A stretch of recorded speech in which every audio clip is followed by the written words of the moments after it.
سوچیں ایک ایسی دستک جو صرف ایک ہی شخص سن سکے۔ یہ کہانی ہے ضمیر کی ایک ایسی ہی آواز کی۔ تو کیا ہو اگر دروازے پر ہوتی دستک کوئی اور سن ہی نہ پائے، صرف ایک انسان؟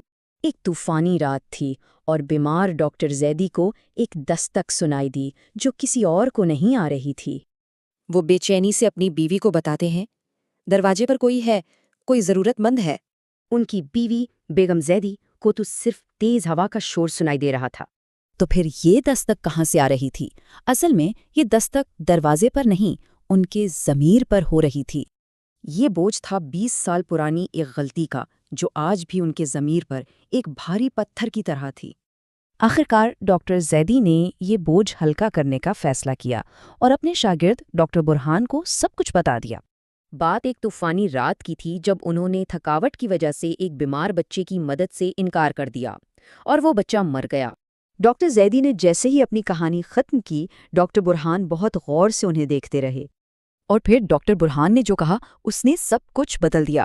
وہ بوڑھا شخص میرا باپ تھا اور وہ بچہ میرا بھائی۔ لیکن ڈاکٹر برہان وہاں بدلہ لینے نہیں آئے تھے، وہ تو اپنا ڈاکٹری کا فرض پورا کرنے آئے تھے۔ یہاں 2 ڈاکٹر تھے اور 2 انتخاب، ایک نے اپنا فرض چھوڑا تو دوسرے نے اسے نبھایا۔ اس اعتراف اور معافی کے بعد ڈاکٹر زیدی کے دل کا بوجھ جیسے اتر ہی گیا۔ اور پھر وہ دستک بھی رک گئی، ہمیشہ کے لیے۔ ان کا ضمیر اب بالکل صاف تھا۔ تو دستک ہمیں فرض، ضمیر اور اعتراف کی اہمیت کے بارے میں بہت کچھ سکھاتی ہے۔ تو سوال یہ رہ جاتا ہے، کیا کوئی اپنے ضمیر کی عدالت سے بھاگ سکتا ہے؟